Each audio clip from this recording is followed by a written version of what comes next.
Saludos amigas, amigos. Ustedes sintonizan Acento TV y este es su espacio de entrevistas y comentarios a partir de ahora.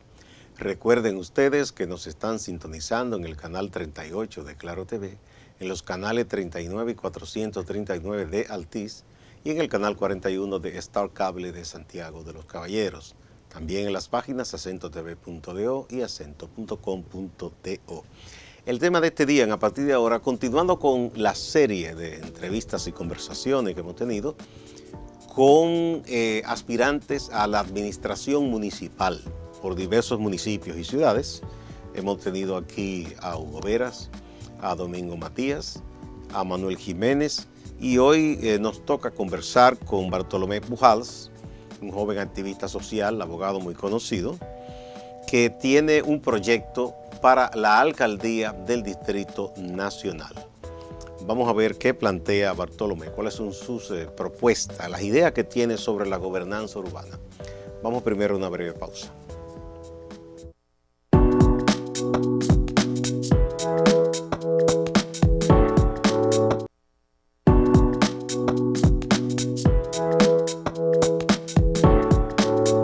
Muchas gracias por acompañarnos. Bartolomé, bienvenido. Muchísimas gracias, Gustavo, por la invitación. Tenía unos días sin venir por acá. Sí, lo que pasa es que te veía tan ocupado y tenía pendiente, tú eres una de las personas que pensaba invitar para esta serie, pero te veía tan ocupado que yo decía, déjame darle un chance. Sí. Bueno, lo primero es, tú estás aspirando por una organización que no es un partido, sino es un movimiento o una agrupación. Agrupación política. ¿Cómo se llama? La agrupación política se llama El País que Queremos. Ah, bueno, por El País que Queremos, ya Claro. ustedes lo registraron. Es una agrupación que nosotros el año pasado, y terminamos ahora en febrero de este año, iniciamos el proceso de búsqueda del reconocimiento. Una agrupación política que solamente es para la capital y Sí. que tiene alcance solamente en el ámbito municipal y congresional. Sí. En Como este lo caso, establece la ley. Como lo establece la ley. En este caso, nosotros en el marco de este proceso de búsqueda del reconocimiento, iniciamos un proceso de articulación con organizaciones cívicas y sociales y políticas. Y en ese marco generamos un acuerdo con el Partido Revolucionario Socialdemócrata, que el pasado mes de abril nos proclamó ya como su candidato a alcalde, y en el marco también de unos esfuerzos que se han hecho desde El País que Queremos y el PRCD, se ha generado una alianza municipal con otros 3 partidos políticos, como son la Alianza por la Democracia, como son el caso del Frente Amplio y como es el caso de Dominicanos por el Cambio. En el marco de ese proceso de construcción de una alianza para una candidatura municipal en la capital, y que también ellos, como partidos políticos nacionales, replicarán en otros espacios, en otras demarcaciones, nosotros hemos llamado esto un bloque ciudadano. Hemos dicho que luego de todos estos procesos de movilización, de los cuales yo fui parte, sobre todo en Marcha Verde y los procesos que los anteceden, llegó la hora de que se pueda dar un movimiento social y político que vaya a las instituciones. Es decir, hemos estado en la calle reclamando una serie de cambios, la clase política no nos ha escuchado y ahora hemos decidido empujar esta causa por rescatar la ciudad de Santo Domingo, apuntalada con esta candidatura a la alcaldía del Distrito Nacional. Bien. Bueno, yo he visto que tú has estado recorriendo diversos sectores del Distrito Nacional. Vamos a ver los, digamos, ejes principales sobre los cuales tú piensas que se puede gobernar la capital. ¿Cuáles son esas ideas en las que tú te has ocupado, que no es solo, sino con tu equipo, Claro. de identificar retos, problemas y oportunidades, potencialidades que tiene la gobernanza del territorio? ¿Cuáles serían, vamos, los principales? Mira, hay 3 temas que son como los 3 ejes vertebradores de la propuesta, que es primero el tema de la movilidad. El tema de la movilidad en sentido amplio, que se refiere a tránsito, a tráfico, a movilidad en sentido estricto y accesibilidad. Nosotros hemos visto que históricamente los ayuntamientos del Distrito Nacional y de otros espacios no se han involucrado en el tema de tránsito cuando es una competencia que siempre le ha sido atribuido a ellos, pero que siempre ha sido delegada al gobierno central. delegada, o el gobierno también se los ha ido dándole codazo y sacándolo. Claro, ha habido yo creo que una porque ha habido alcaldías que han peleado eso, como la de Santiago, claro, que no se ha dejado. Ha habido una responsabilidad, en este caso, compartida, culpas compartidas, pero lo cierto es que los ayuntamientos, en este caso, siempre se han cifrado y centrado en lo que tiene que ver con la recogida de basura. Aseo urbano. Claro, y otros temas que son temas que impactan en la vida de la gente, como es el tema de la movilidad, lo han puesto de lado. Nosotros, ¿qué hemos dicho? Bueno, a partir del 2017, con esta ley de tránsito que tenemos, el papel de los ayuntamientos se refuerza en el ámbito de lo que tiene que ver con la gestión del tránsito, del tráfico, del transporte en sentido general.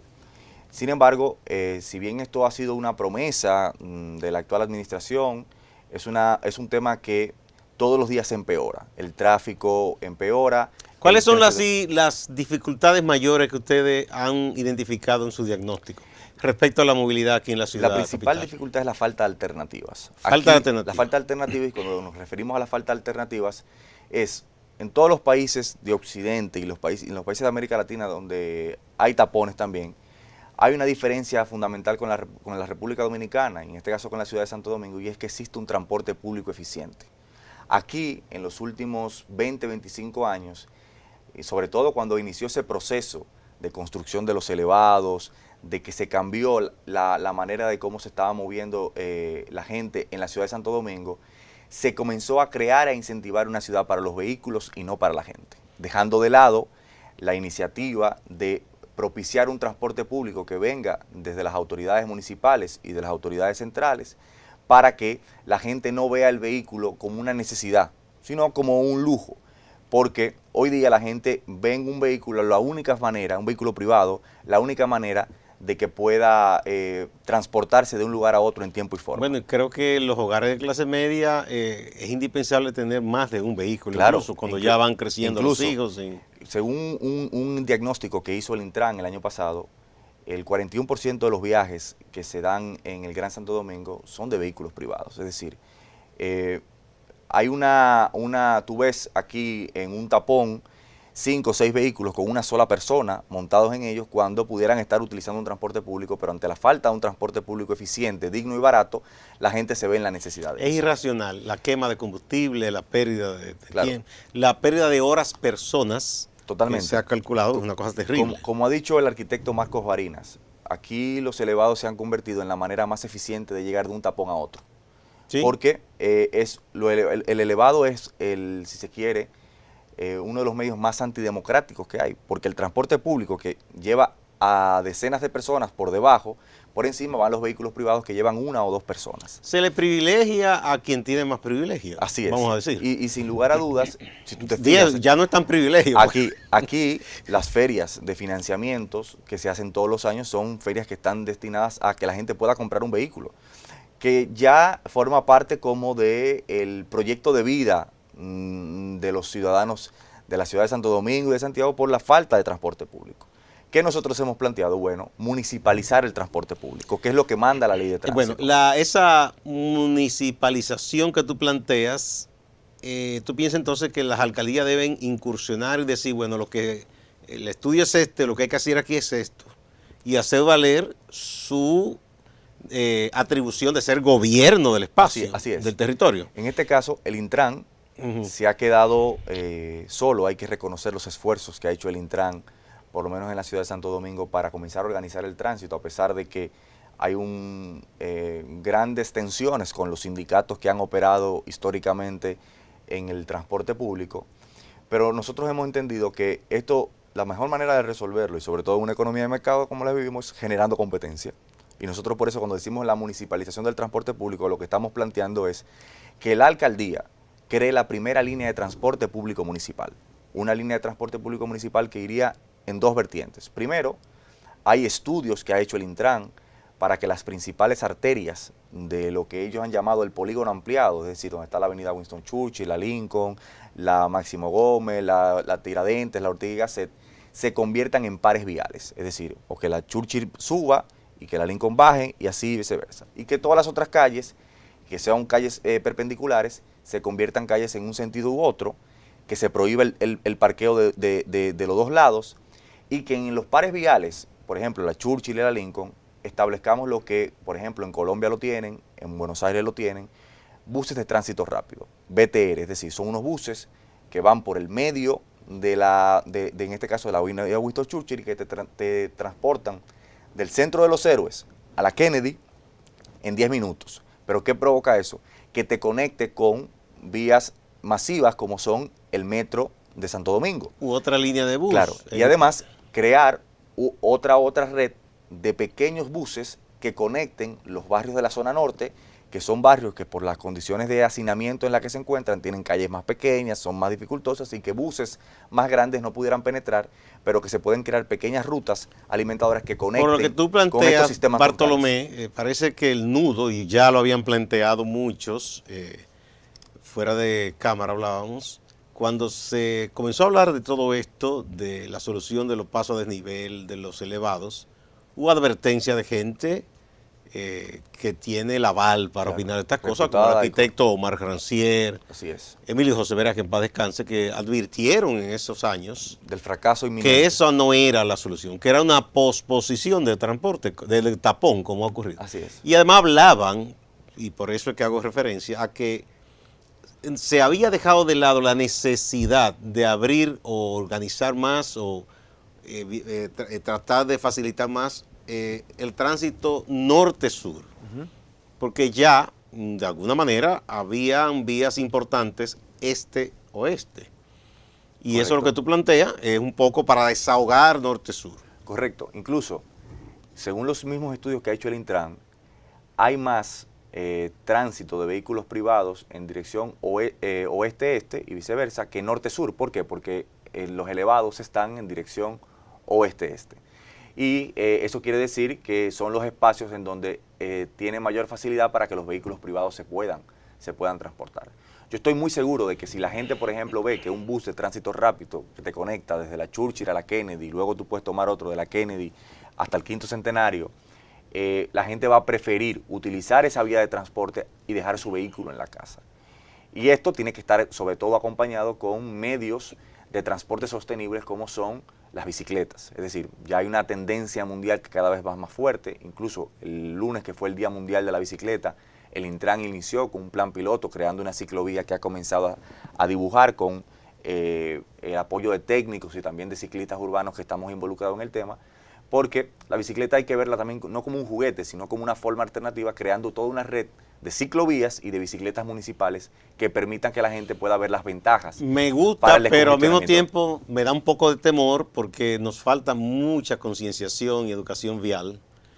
Y yo conozco más de un amigo que un sábado, un domingo, en lugares donde se supone que no hay otro tipo de tránsito, han sido atropellados. Claro. Claro, yo mismo que soy ciclista urbano. Por una moto, por un vehículo. Yo que mismo soy ciclista urbano y que hago intermodalidad, es decir... ¿Ha pasado tus sustos? He pasado mis sustos, pero precisamente por eso hay que planteárselo. Cuando hablamos de una red de ciclovías, hablamos de carriles exclusivos para la bicicleta, es decir, carriles que están protegidos. Que no lo va a violar. Que un vehículo no puede pasar, porque un vehículo que se pasa ahí va a romper la punta de eje, le va a pasar cualquier tipo de cosa, pero que protege al ciclista y que está garantizando, porque, por ejemplo, el Intran tiene planes ahora... de crear, por ejemplo, en el corredor de la Núñez de Cáceres, ya hay el sindicato que está ahí se convirtió en una empresa y ya mandaron a hacer los buses que se van a utilizar. Y la primera parte que ellos están... eso en coordinación con el propio Intran. Claro, eso es el Intran que lo está haciendo de forma independiente con los sindicatos porque el ayuntamiento no le ha prestado atención a ese tema. Ya eso está organizado, ya ese sindicato se convirtió en una empresa, ya mandaron a hacer los autobuses, yo vi los planes que se han hecho, unos planes bastante interesantes. Solo tengo un solo reparo, y es que en la primera parte ellos están dedicando, en vez de un carril exclusivo que esté protegido, es decir, por pilotes y este tipo de cosas, van a dedicar alrededor de 60, 70 miembros de DGCET para proteger el carril. A mí me parece que esa experiencia ya la vivimos cuando Halle Herman intentó de alguna manera aquí imponer una visión que podía resolver el problema, pero la visión que se impuso fue la visión que tenemos hoy, la de los elevados, Y siempre recuerdo el incidente de Andino Peña y Jale Germa, que se parqueó él en el carril exclusivo de la 11 y se llevaron la grúa. Yo creo que para que este tipo de cosas se puedan dar y que puedan comenzar a generar inmediatamente niveles de concientización, tienen que ser con carriles exclusivos que puedan permitir que la gente vaya por un carril. Además, yo no sé si habrá tantos agentes de la DGCET como para ellos están cada una de esas rutas exclusivas. Ellos se están formando ahora mismo un grupo para esos fines, solamente para esos fines. Me parece que es un avance tímido. Creo que lo que debía haberse hecho era inmediatamente crear el carril exclusivo. Esos conductores de la Nuña que tú dices, que ya llegaron a ese acuerdo con el Intran, ellos eran viejos operarios de esa ruta. Claro. Eso yo creo que es justo lo que hay que hacer. Correcto. Porque a veces se opina con mucha dureza de los transportistas, que es verdad que tienen autobuses viejos o carros viejos, que no son lo más decentes cuando manejan en la calle, se comen una luz, te pasan por el frente, bueno. Pero hay que recordar que aquí unos vacíos, con el desorden que cada cierto tiempo ha reinado, no solo en la capital, en todo el país en el tema de transporte, y la irresponsabilidad de autoridades tanto del gobierno central como de las municipalidades, hubo momentos en que esa gente con sus autobuses destartalados y a veces reconstruidos, llenaron ese vacío. Así es. Y son dueños de, vamos a decir, ese punto comercial, aportaron sus servicios y no es justo que ellos lo saquen porque claro, sí. Así es. Hay que contar con ellos también, sin lugar a dudas, integrarlos. La falta de regulación y la falta de priorización de ese tema provocó que eso se llenara de alguna manera. La gente busca alternativas al final de cuentas. Y lo cierto es que, por ejemplo, eso que está haciendo el Intran es, lo que manda la ley es que todos estos que se llaman sindicatos, que en realidad no son sindicatos, son como federaciones de transporte, se conviertan en empresas y que esas empresas liciten, en este caso, las rutas. El Intran solamente se encarga, en este caso, como órgano regulador de licitarlas y luego los ayuntamientos tienen que, en este caso, gestionarlas. Nosotros lo que estamos diciendo es, yo creo que el problema de la movilidad y sobre todo los técnicos con los que nos hemos asesorado y que están opinando sobre el tema, no aguanta más. Aquí todos los días este asunto empeora. Yo creo que nosotros tenemos que dar soluciones que vayan en 4 años, por ejemplo, que puedan iniciar un proceso de transición, generar un impacto de forma sustancial. Porque ya no, la ciudad de Santo Domingo, el parque vehicular casi supera la cantidad de vehículos por habitantes que existen. Hay que tener en cuenta una cuestión. El Distrito Nacional no solamente son 1.100.000 personas que duermen aquí. El Distrito Nacional o la ciudad de Santo Domingo es una ciudad que está impactada por 4,5 millones de habitantes. Es decir, todos los habitantes del Gran Santo Domingo, pero también de San Cristóbal. Jaina es un barrio de aquí. San Cristóbal, Baní, Nigua, San Cristóbal, Monteplata, Vallaguana, San Pedro de Macorís. San Pedro de Macorís. Es decir, todos esos... Hasta Villa Altagracia. Exacto, hay 10, 11 municipios que impactan diariamente en la ciudad de Santo Domingo. Son ciudades satélites dormitorios. Correcto. Esa gente o trabaja o tiene que venir aquí a hacer un tipo de negocios. Totalmente. Entonces impacta también la densidad del Distrito Nacional. El Distrito Nacional recibe, y vuelvo y digo, según datos del Intran, alrededor de 3,5 millones de viajes diarios. Es decir, y son, si tú te fijas la diferencia de los domingos, cómo el tránsito se mueve totalmente de forma distinta. La movilidad aunque ya en la tarde de los domingos, si tú estás en la zona oriental, claro, y vas regresando después de las 5 en el mismo tapón. Claro, porque también vienen a utilizar también los espacios públicos que existen aquí. Entonces, teniendo en cuenta la complejidad de que el Distrito Nacional está de alguna manera acorralado, nosotros lo que estamos diciendo es que el alcalde del Distrito Nacional tiene que ser como un gran canciller que armonice los intereses para que pueda el Gran Santo Domingo poder convivir con la realidad que tenemos. Es decir, la gobernanza aquí tiene que darse de común acuerdo con las alcaldías de los demás municipios porque no son una frontera, o sea, es una convivencia obligatoria. Así es. Por eso nosotros hemos dicho, a falta, porque aquí lo que debería plantearse en realidad es una reforma orgánica a este tema, porque ante la falta de un alcalde mayor, como existe en Bogotá, el distrito, yo creo que el alcalde del Distrito Nacional tendría que haber sido como un alcalde mayor que pudiera tener algún nivel. Esa era la idea original, claro, que había planteado el doctor José Francisco Peña Gómez. Sí. Y la de los mancomunidad mini cabildo con un gran cabildo. Claro, y la mancomunidad de alguna manera intentó generar, suplir eso, pero era una cuestión que era, como decimos los abogados, soft law, es decir, no tiene vinculación. Y eso es una cuestión que se traduce y que tiene un impacto en un punto que es fundamental dentro de los ejes programáticos, que es el tema de la basura. El tema de la basura, el Distrito Nacional tiene la deficiencia de que no tiene espacio para un relleno sanitario, no tiene espacios para un vertedero, para una planta de tratamiento. El vertedero de Duquesa está en Santo Domingo Norte, porque responde al viejo modelo de cuando la capital era todo el Gran Santo Domingo. Y esto ha generado problemas para determinar los horarios de recogida de basura, como para crear un lugar en donde se pueda aprovechar la basura de modo que la podamos convertir en dinero. El vertedero de Duquesa es hoy un vertedero que parece del siglo XIX. Eso es obsoleto. Ya ese tipo de basurero, de lanzar cosas ahí, yo creo que eso queda en pocos países. Vamos a poner un punto aquí, tenemos que ir a la primera pausa. Hay una parte de la movilidad que quiero que tratemos. Sí. Nuestras ciudades se han convertido en ciudades, no es que no toman en cuenta el peatón, es que lo desprecian prácticamente. Así es. Vamos a una pausa.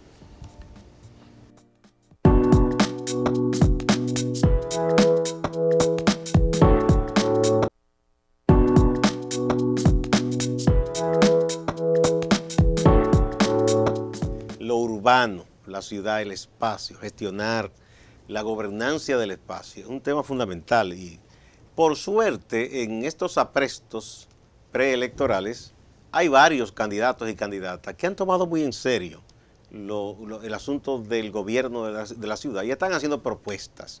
No se trata del político tradicional que comienza a denostar, al contrario, para tratar de ganar lealtades, sino gente que está haciendo propuestas. Y una de esas personas es Bartolomé Pujals, que cuenta con un equipo de técnicos, casi todos jóvenes, y están estudiando la ciudad y haciendo propuestas. Te decía, tú tratabas el tema con mucha suficiencia de transporte y esas cosas, ¿no? Y cómo organizarlo. Nuestra ciudad, a la medida que fue tomando esas soluciones que se pensaban que iban a dar una ciudad más fácil de transitar y todo, hicieron dos cosas. Una es que muchas zonas que tenían mucho verdor arrasaron con eso y quitaron esos árboles y eso. Decían que era obligatorio y necesario, algunos decían que no, pero bueno, esa es otra discusión. Lo otro es que hemos ido construyendo una ciudad que odia al peatón. Totalmente. Lo mejor quizá para vivir aquí es el polígono, por ejemplo, si tú estás dentro de la ciudad. Y cuidado. Pero bueno, digo lo mejor porque se supone que es una zona más vigilada, más limpia. Pero si tú sales de una de esas torres de apartamento y dices, déjame tomar el frescor de la noche y caminar, te expones a un asalto. Sí. O sea, es muy bonito, pero tú no puedes caminar. Además de que tienes aceras muy malas también. O a veces los desniveles, o se han robado violaciones a la tapa de claro. un hidrante, bueno, de un desagüe. El caso es que es una ciudad que se convierte cada día en más enemiga del peatón. Y una de las cosas buenas de las ciudades en todo el mundo es poder caminarlas. Así es. Cuando uno visita un país, uno quiere, ¿dónde se puede caminar para tú disfrutar, conocer más de cerca y hasta curiosear por ahí? Aquí eso se ha convertido en algo muy difícil, excepto que tú estés, por ejemplo, en la ciudad colonial, un espacio más pequeño, más vigilado, ahí más o menos se puede caminar. ¿Qué hacemos con el ciudadano que no puede disfrutar de su ciudad? Mira, nosotros hemos llamado a la propuesta precisamente una ciudad para la gente, que parte de un concepto que han desarrollado arquitectos y urbanistas en el mundo que se refiere al derecho a la ciudad. Es decir, nosotros tenemos un derecho como ciudadanos a tener una ciudad amigable, humana, sostenible, organizada, limpia. Sin embargo, como tú bien dices, aquí, desde lo que tiene que ver con la visión que se impuso aquí hace 20, 25 años, de favorecer el uso de vehículos privados por encima del transporte público, para con ello perjudicar al peatón, hasta del manejo del uso de suelos. Por ejemplo, tú decías un ejemplo de que si tú vives en una torre, en el polígono central, en Piantini y demás, cuando tú sales, además del tema de la seguridad, que es un tema muchísimo más complejo, aquí la mayoría de los edificios de apartamento se han construido de manera que convierten la ciudad hostil para la gente. Por ejemplo, tú te fijas, tú vas a Nueva York, tú vas a Buenos Aires, tú vas a cualquier ciudad de América Latina y tú te fijas que la mayoría de esos países, sus primeros pisos no están dedicados para comercios. Es decir, las viviendas están a partir del segundo piso. ¿Por qué? Porque cuando tú vas caminando aquí en una calle, lo primero que tú te encuentras siempre es parqueos que están alrededor de los mismos edificios, que se roban parte de las aceras, porque se han creado también ordenanzas municipales que permiten que los constructores puedan ocupar mayores espacios de lo que deberían para que la gente pueda transitar. Y tú te fijas que tú vas en una acera y tienes un desnivel porque ahí hay un parqueo donde bajan vehículos, estos parqueos de retiro que se han hecho, también los comercios que están en primeras plantas, que tienen alrededor todo parqueo, y la gente tiene que estar constantemente expuesta a estar lidiando con carros que entran y salen. Y eso parte de una visión de crear una ciudad para los vehículos y no para la gente.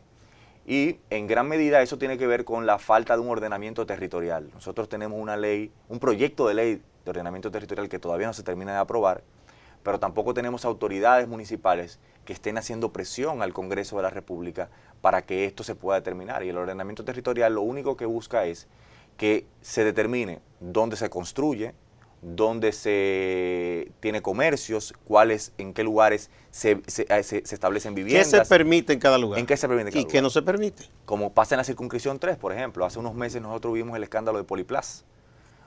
Una industrias que están en el centro de corazones urbanos. Si tuviésemos un ordenamiento territorial, ese tipo de construcciones no se hubiesen dado, porque son construcciones que se dieron después incluso, que ya habían personas viviendo y desarrollando su vida en esos lugares. O, si se entiende que es una buena zona para ese desarrollo industrial, no se debe permitir un vecindario cerca. Una de dos. Correcto. Entonces, parte de las cosas que nosotros hemos estado diciendo, y de alguna manera todo esto está conectado con el tema de movilidad y recuperación y creación de espacios públicos, tiene que ver con que primero nosotros tenemos que, desde la alcaldía, comenzar a impulsar y empujar para que el Congreso, sin mayor demora, apruebe la ley de ordenamiento territorial. Pero sobre todo el ayuntamiento puede hacer mucho, porque la alcaldía de ahora ha aprobado el primer plan de ordenamiento territorial, que es un plan que no lo conoce la ciudadanía. Si bien se dice que se ha consultado con la ciudadanía no lo conoce. Y hacer un cambio de todas las ordenanzas municipales que se refieren al tema del uso del suelo. Aquí zonas como las Castellanas, por ejemplo, se han convertido ya en zonas de uso mixto, donde las juntas de vecinos están resistiendo que sean lugares donde usualmente eran de viviendas, hoy tienen comercios. Y eso, hay un problema ahí muy serio, es que tú vives en un lugar, a veces personas ya mayores que están medio retiradas y se han quedado en su pequeño ensanche con casitas de un nivel y quieren vivir ahí, no quieren que les fastidien. Así es. De pronto alguien no tiene un permiso, no se sabe cómo, y hace al lado un edificio de 6 pisos. Claro, y 10 pisos. donde vive una familia ahora viven 10, 15. Entonces lo primero es que tú pierdes tu privacidad, porque tú sabes quién te va a estar berchando desde allá arriba. Así es. Eso es lo primero. Segundo, el impacto no es el mismo. Hay una carga, donde viven 2 familias, hay 40, es muy distinto. Impacta todo. Totalmente. Y eso parte, precisamente por eso nosotros decimos, bueno, aquí tú hablabas del tema de la pérdida de la arbolada, de la superficie forestal. Aquí en los últimos 40 años, la capa forestal del Distrito Nacional se ha reducido a menos de un 10%. Eso en un país como este, que es uno de los países que tiene mayor probabilidad de ser afectado por el cambio climático, y también de los países que está en el top 5 de sufrir impactos de fenómenos naturales. Estamos en la ruta. Estamos en una situación de gravedad que el liderazgo político de nosotros no lo pone sobre la mesa. O sea, nosotros no estamos creando ciudades resilientes. La Organización Mundial de la Salud dice que entre 9 a 12 metros de área verde tiene que haber por habitantes. En el caso de la circunscripción 3, que es donde está Capotillo, Simón Bolívar, el Ensanche Luperón, Las Cañitas, 24 de abril, son los barrios de peores condiciones socioeconómicas. tienen menos de 1 metro de área verde. Es decir, cuando uno habla de creación de espacios públicos, tiene que partir del parámetro de cuánto yo elevo, cómo yo elevo el porcentaje de áreas verdes por habitante. Uno ha visto experiencias. Por ejemplo, yo estuve en Taiwán y Taipei, que es una urbe mucho más grande, tiene más habitantes que toda República Dominicana, es amplísima. Ellos han desarrollado mucho la economía, tienen muchos rascacielos, conservan lugares también con viviendas de 2 o 1 nivel. Y me contaban unos periodistas allá que hay un parque hermoso, y dice, fue una lucha concienciando a la gente primero, luego se le cotizó, se le evaluó su propiedad y se declaró de utilidad pública y se le pagó. La gente se negó. Así es. Pero hoy muchos de los que protestaron dan gracias porque dicen, sin eso la ciudad hubiese sido difícil porque es un gran pulmón. Claro, es una de las cosas que nosotros... O sea, se rescató un área y se convirtió en bosque y parque. Eso es parte de lo que nosotros estamos planteando. Bueno, la circunscripción tiene ese problema. Es la circunscripción más poblada y con menos superficie territorial. Tienen 300.000 y pico de habitantes en 14 kilómetros cuadrados y tienen menos de 1 metro de área verde por cada habitante de los que están ahí.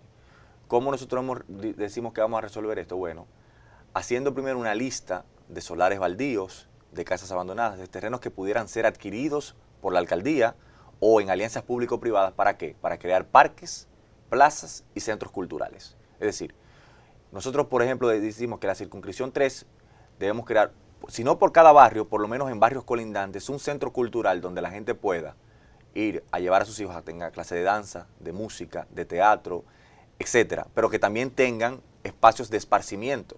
Porque aquí, por ejemplo, uno podrá tener alguna crítica, se criticaba mucho, por ejemplo, el tema de Brillante Navidad, que lo tenía el exalcalde Roberto Salcedo. Y Brillante Navidad era un espacio que se llenaba sobre todo de personas que venían de la circunscripción 3. ¿Pero por qué pasaba eso? Es un atractivo. Porque no tenían espacios públicos en sus áreas para hacerlo. ¿Por qué la gente iba a Güibia a las piscinas? Que era gente que venía sobre todo de los barrios de la zona norte. Porque no tenía espacios para poder Bueno, hay un estudio recrearse. que auspició a Demi, creo que trabajó don Frank Boyapons y otro ahí. Se hicieron varias versiones sobre el colmado. El colmado en los barrios no es simplemente un lugar de abasto. Eso es un lugar de socialización. Totalmente. Porque a veces hay una cuartería, que hay un callejón donde no hay ningún espacio y el único lugar hacia afuera en donde hay un banco, aunque sea de madera, para poder sentarse, de jugar dominó, socializar, es el colmado. Así es. Eso lo acompaña muchas veces con 2 o 3 cervezas o una botella de ron, pero es que no hay otra cosa. Siempre se dice, o sea, haciendo esquina en el colmado, se dice coloquialmente en el barrio.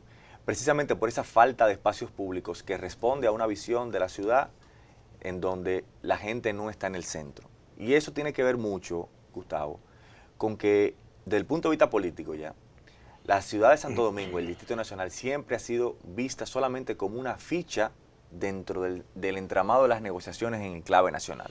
Bueno, durante muchos años, y todavía tiene su gran peso, pero cuando era el Gran Santo Domingo, yo recuerdo, por ejemplo, que las grandes batallas electorales entre los reformistas y los PRDistas era por la capital, porque decía, quien gana aquí ya ganó. Así es. Se veía eso, y luego habían otras demarcaciones, que Santiago y esto, pero se veía así. Por eso, por la gran cantidad de personas que podían ejercer el voto. Claro, por eso pero nunca hubo, lamentablemente, hubo intentos, pero así como que se crearan y se pusieran en ejecución. Primero un gran plan ordenador y mucha gente ha aportado a eso, pero como que no ha habido autoridades que digan vamos a hacerlo ya. Y otro, un plan de desarrollo. ¿Qué queremos desarrollar y dónde en la ciudad? Mira, por eso que nosotros hemos dicho que esto más que una campaña es una causa por rescatar la ciudad. Es decir, todos los que estamos involucrados ahora en esto, esta candidatura a la alcaldía que yo estoy encabezando, venimos de movimientos sociales que siempre estuvieron involucrados en causas, o por la educación, o por los recursos naturales, o contra la corrupción, o por la vivienda. Y ahora hicimos un aterrizaje al rescate de la ciudad de Santo Domingo, porque la ciudad de Santo Domingo ya no tiene forma de avanzar de manera sostenible. O sea, lo que nosotros tenemos no es sostenible en el tiempo. Nosotros cada día se nos van ¿Usted horas. piensa que hay una saturación ya? Sí, yo creo que sí. Por ejemplo, el tema del tránsito, piensan que no resiste más. No resiste más. Tema de que, bueno, hay desarrolladores y ese es su negocio, pero ¿resiste el distrito que se sigan levantando torres y torres y torres? Por ejemplo, en el área de Piantini, de Naco, son los lugares en donde no tiene sistema pluvial, o sea, no tiene drenaje sanitario, o sea, no tiene las condiciones para poder desarrollar los proyectos que ahí se están realizando. Ese es otro tema, es que se están usando las aguas subterráneas. Totalmente. Y se están contaminando. Eso implica un riesgo. Se están contaminando. Por ejemplo, aquí tú ves que la mayoría de estos tienen bombas sumergibles, precisamente porque no llega agua de la calle, se tiene que jalar agua de pozo, porque no tienen esos espacios. Porque ante la falta de un ordenamiento territorial, de unas líneas claras en dónde debe construirse, cómo debe construirse y en qué condiciones, aquí cualquiera puede comprar cualquier tipo de casas, esas casas que habían antes de una sola familia, y construir una torre. Aquí donde estamos, entre Sánchez Quisqueya y Paraíso, ¿Paraíso qué se llama? Ese Sí, que está por allí. Evaristo Morales. Evaristo Morales, perdón, sí. Tú te das una vuelta y se está vendiendo medio lugar. Y si tú te fijas, Casa que, con esos fines, para levantar todos torres. los edificios, todos esos edificios de apartamentos, sus primeros pisos están dedicados a parqueos, en vez de estar dedicados a puntos comerciales, para que la gente pueda habilitar. Entonces, todos esos primeros pisos están llenos de parqueos, Sí, que salen y entran vehículos, donde la gente tiene que transitar por esas aceras, y las aceras se han convertido en un lugar totalmente hostil, donde la gente no tiene. Y yo insisto espacio en lo para de la seguridad, porque la gente piensa que una vez que ya cierre el portón de su casa o de su apartamento, ya está seguro. Claro. Y hemos visto muchos casos en que el hecho incluso de que sean tan encerrados los vuelve más peligrosos, porque una vez que el bandido penetra, puede hacer de todo contigo y nadie se entera. Mira, el tema de la seguridad es uno de los temas que más le preocupa a los capitaleños y que le preocupa al país. Incluso entre los en 3 temas que más le interesa a la gente está la seguridad, la inseguridad ciudadana, la corrupción, la impunidad y el desempleo. Pero en la ciudad de Santo Domingo, yo creo que parte de lo que esta propuesta reivindica es la necesidad de descentralizar, es decir, que los ayuntamientos, y en este caso que la Alcaldía del Distrito Nacional, tenga mayor nivel de presencia en la vida de la gente. Nosotros estamos diciendo que la policía municipal hay que transformarla, convertirla en una policía metropolitana, en donde pueda resolver muchísimos temas que hoy día se le están solamente atribuyendo a la Policía Nacional o a DGCET en el caso del tránsito. Esa policía metropolitana asumiría las labores de vigilancia y prevención. Claro. Y en su momento apreciamiento de Correcto, claro, porque lo puede hacer de un ratero. Conforme lo que establece la ley. Igual se ocuparía del tema tránsito. Claro, te pongo un caso concreto. Nosotros hemos iniciado el tema de esta causa por rescatar la ciudad con el tema del rescate de los mercados. Hemos estado muy involucrados con la situación de los mercados, porque los mercados, que nosotros los consideramos como parte de la identidad cultural de la ciudad, son el espacio donde reflejan más claramente la ciudad invisible que la gente no está viendo y que está intentando ser maquillada. En el caso del mercado de los guandules, el mercado de los guandules, una de las demandas que tiene es el tema de la falta de seguridad municipal. No tienen policías municipales. Eso está en la avenida Francisco Rosario Sánchez, el mercado de los guandules. Sí, bueno, siempre ha sido un dolor de cabeza. Y ahí nosotros, por ejemplo, lanzamos ayer un mini documental donde reflejamos el verdadero mercado de los guandules, donde tú ves, hay un liceo cerca, donde tú ves niños cruzando de un lado a otro, jugando, arriesgando su vida, porque no hay ni semáforo peatonal, ni nadie que lo pueda parar. Hay gente que dirá, bueno, pero DGCET, que pongan un DGCET ahí, esa es parte de la misma visión centralizadora. Si ahí hubiese un policía municipal que ayudara a esos niños a cruzar, pero que también cumpla con la demanda de los mercaderes de darle seguridad a ellos, porque le están rompiendo las casetas para llevárselo las mercancías los delincuentes de la zona. Y de paso que vigile que ellos tampoco lancen desperdicio en la calle. Desperdicio en la calle y que ponga multas y que levante, porque el policía municipal... Que mantenga limpio su espacio. Claro, también. el policía municipal es, si se quiere, el agente por excelencia para poner multas y levantar sanciones a aquellos que boten la basura en la calle. Con un policía municipal o con la presencia de policías municipales ahí se resuelven 3 problemas en uno. Un tema fundamental para el tema de la seguridad es el alumbrado público. Es una de las atribuciones del ayuntamiento. Y aquí, por ejemplo, se necesitan alrededor de 50.000 bombillas para resolver todo el tema del alumbrado público. el actual alcalde hizo una promesa de campaña de que en el primer año lo iba a resolver con una propuesta que a mí me parece interesante, pero que no se cumplió, y es, aquí por cada 100 pesos que se paga de luz en el Distrito Nacional, hay 3 pesos que van al ayuntamiento. Sí, o sea, el alumbrado público no es gratis, No es se gratis, paga. no es gratis. Yo recuerdo que él lo dijo. Entonces, la propuesta del planteado Claro era, que hay un problema también, Bartolomé, que yo no sé qué tanto las alcaldías han ido resolviendo. Cuando la primera administración del presidente Fernández, que se llamó aquello capitalización o privatización a media, el tema con se dividió el asunto de la electricidad a la distribuidora, no quedó muy claro el tema de la responsabilidad en el costo del alumbrado de los espacios públicos. Y hubo ayuntamientos que sometieron, o a de norte, a de sur, a de este, porque las distribuidoras decían, no, tienen que pagarme. Y la alcaldía decía, y el uso de suelo y el uso del espacio que tú le estás usando todo el tiempo, pero no vale nada. En el caso del distrito, que no hay ese problema, porque yo conozco casos como el de Verón, por ejemplo, que hubo acciones contra generadores de electricidad, pero en el caso del ayuntamiento del distrito, el ayuntamiento del distrito recibe anualmente, por ese concepto, alrededor de 600 millones de pesos. El pago que hace la ciudadanía. Que paga la ciudadanía a través de la factura que paga. Pero ese otro tema de quién paga quién por el uso de suelo y espacio. Lo que pasa es que eso anda suelto. Sí, cuando tú pagas la factura, las EDES, en este caso, le dan al ayuntamiento 3 pesos por cada 100. Y por ese concepto, anualmente, según lo que establece el presupuesto municipal, el ayuntamiento está recibiendo alrededor de 650 millones de pesos. Sí, pero eso lo pagamos nosotros. Claro, entonces, yo te digo, las empresas, eso nunca se quedó claro porque ellas usufructúan el espacio y el suelo de la ciudad. Y no solo la de electricidad, es decir, las que venden servicios de telecomunicaciones.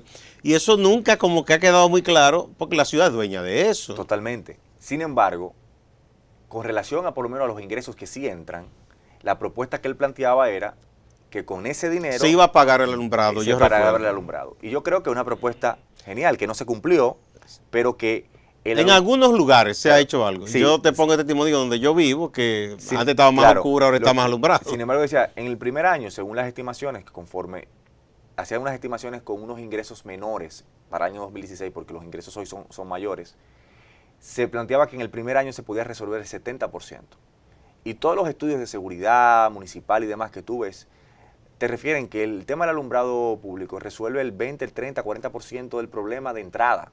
Porque disuade, donde hay luz, sí, no hay posibilidad de que yo te el ABC policial dice que el malhechor se atreve si cree que puede. Claro, donde puede delinquir. Y nosotros hemos, por ejemplo, en una serie de consultas que hemos estado haciendo en los barrios, por ejemplo, yo me reuní hace unas semanas con un grupo de jóvenes en Cristo Rey, y 4 jóvenes ahí me plantearon que uno de los principales problemas de su barrio era que en los lugares donde ellos se movían de su trabajo a la casa, no había alumbrado público y ya lo habían atracado varias veces. Es un serio problema.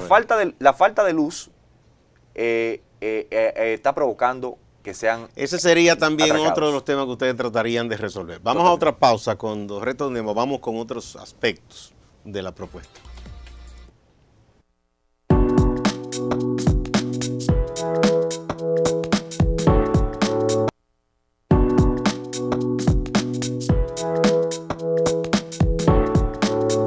Bartolomé Pujals, abogado, activista social y ahora también incursionando directamente en la política con El País que Queremos, una propuesta nueva, interesante, que reúne a mucha gente interesada en mejorar esto que es de todos, que es el país. Y en este caso, en lo urbano, aspiran a presentar y que la gente pondere una propuesta sobre lo que se puede hacer para mejorar la ciudad capital. Bueno, tú has mencionado varios de los tópicos, ¿verdad? Hay algo también que es un dolor de cabeza. Una cosa tiene que ver con la otra. Tocamos un poco. Alguien quiere poner un negocio, ¿verdad? Aquí no hay mucho ese uso de suelo organizado, pero bueno, se le permite poner el negocio. Y es bueno que la gente instale negocio, porque eso genera dinero, da empleo, claro, paga impuestos. Pero debe obligarse, y no se hace tanto, a que digan, bueno, bien, tú piensas que irán tantas personas, tantas, tiene que tener un lugar de estacionamiento. Y en el caso de los amigos desarrolladores de vivienda, que hacen muy bien, torres muy lindas, pero no se le obliga a que dejen un área verde. Y como tú decías, estamos perdiendo el verde de la ciudad. ¿Qué hacer en esos dos aspectos? Los estacionamientos son un dolor de cabeza. Cuando te instala un colegio al lado, muy lindo, tú oyes los niños, pero esas horas de entrada y salida, no hay quien pase por esa calle. Mira, yo revisaba recientemente un informe en donde era un informe periodístico, pero que daba cuenta de que en Japón, por ejemplo, te prohíben cualquier tipo de edificación o cualquier tipo de construcción si tú no estableces los parqueos que tiene que tener.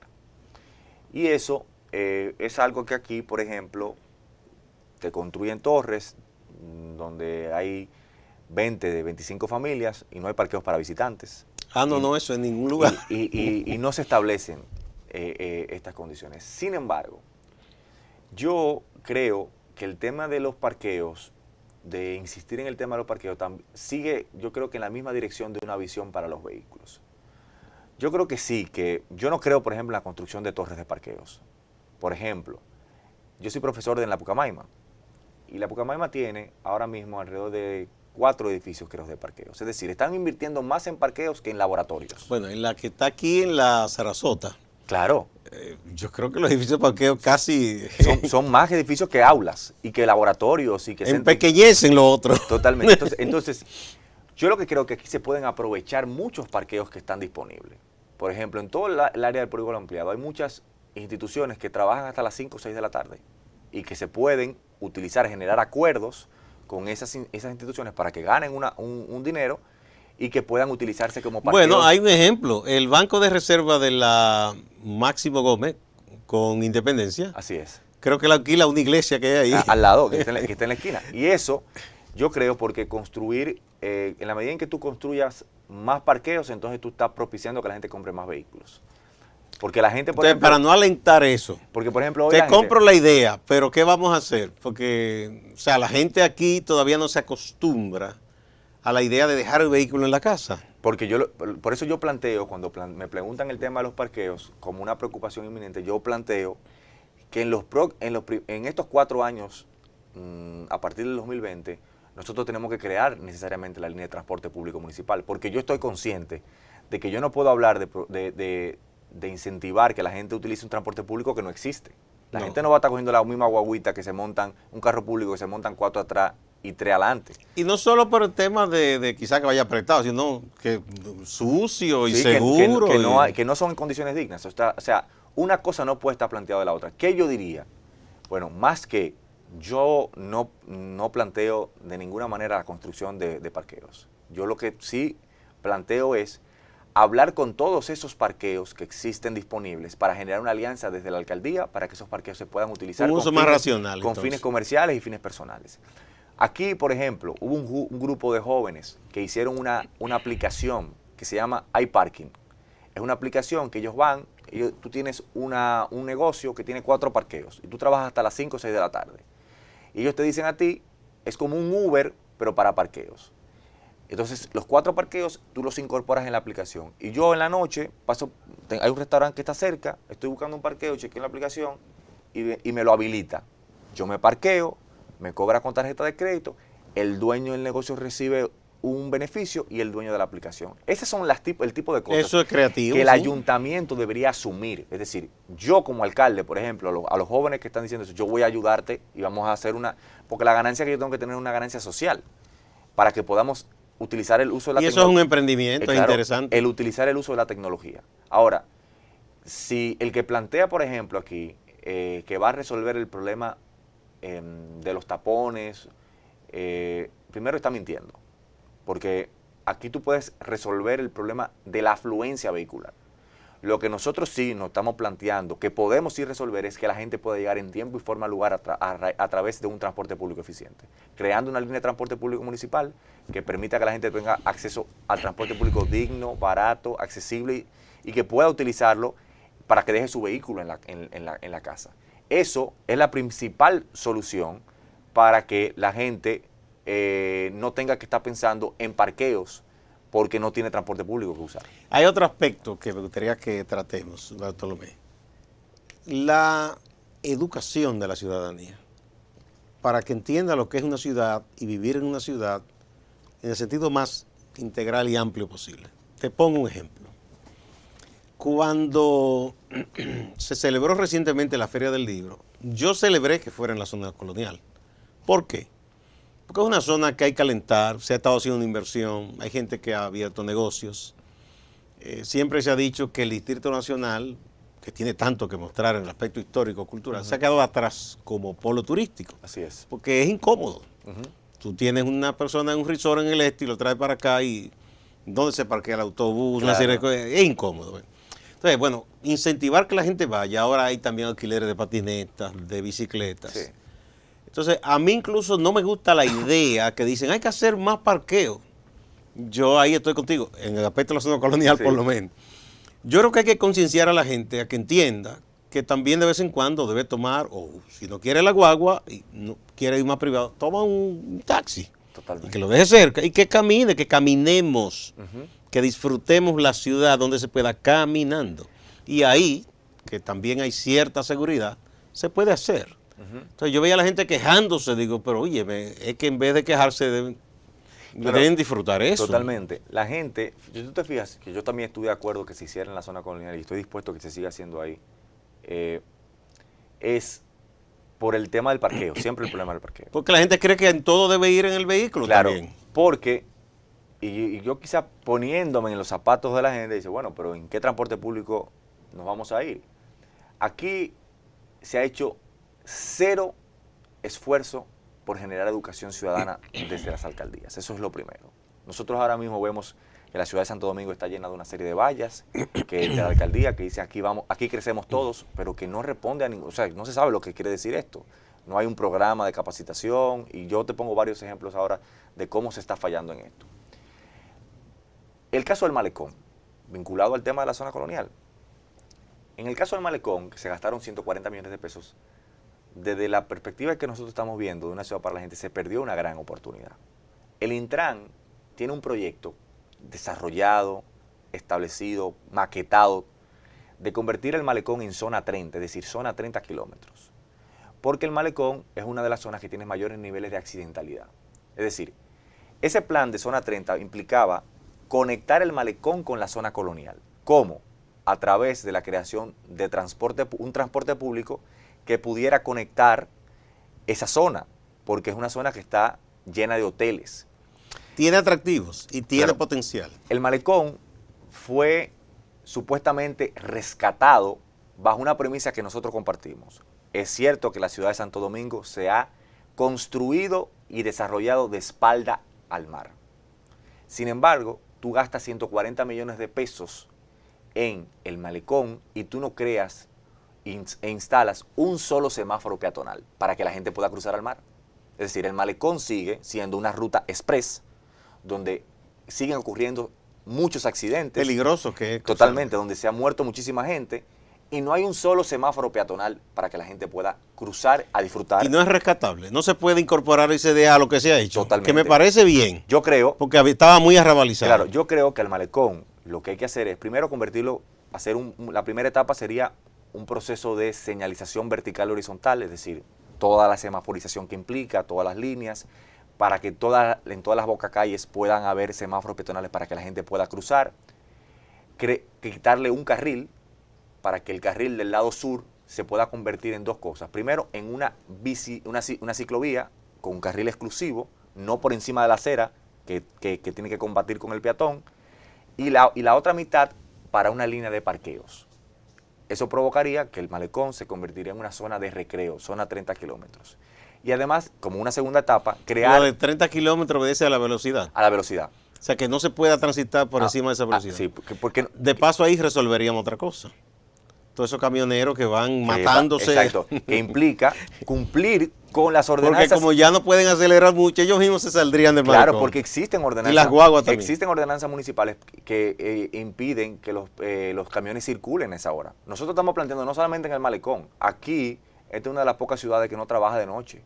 Aquí tú ves camiones de cemento, de bloc, de cualquier cosa, descargando a las 7, 8, 9 de la mañana, haciendo toda clase de tapones en la ciudad. Aquí los camiones de Los descarga... horarios, eso sería la otra parte. Los camiones de descarga y carga tienen que cargar en la madrugada y en la noche. Sí, con establecimiento de horario sería interesante en muchos aspectos. Tenemos que terminar, Bartolomé. El tiempo se nos acabó. Yo prometo invitarte para que continuemos desarrollando, Así es, explicando esas ideas que ustedes tienen como equipo del país que queremos para una buena gobernanza de la ciudad. sí, y que nos sigan en todas las redes Bartolomé Pujals y El País que Queremos, en donde estamos explicando cada uno de estos ejes para que la gente pueda entender. Y ahí también encuentran cómo comunicarse con ustedes. Totalmente. Para totalmente. cualquier conversación, Sí. Intercambio. Yo tengo una línea de WhatsApp directa que es 829-928-6682, donde... Repítelo. 829-928-6682, es una línea de WhatsApp directa que tengo para comunicarme con todo el que tenga ideas, propuestas y también cosas para enriquecer lo que estamos nosotros planteando. Bien, muchas gracias, Bartolomé Gracias Pujals, abogado, político y aspirante a la alcaldía del Distrito Nacional. A ustedes, amigas y amigos, no se vayan, que siempre hay más en Acento TV.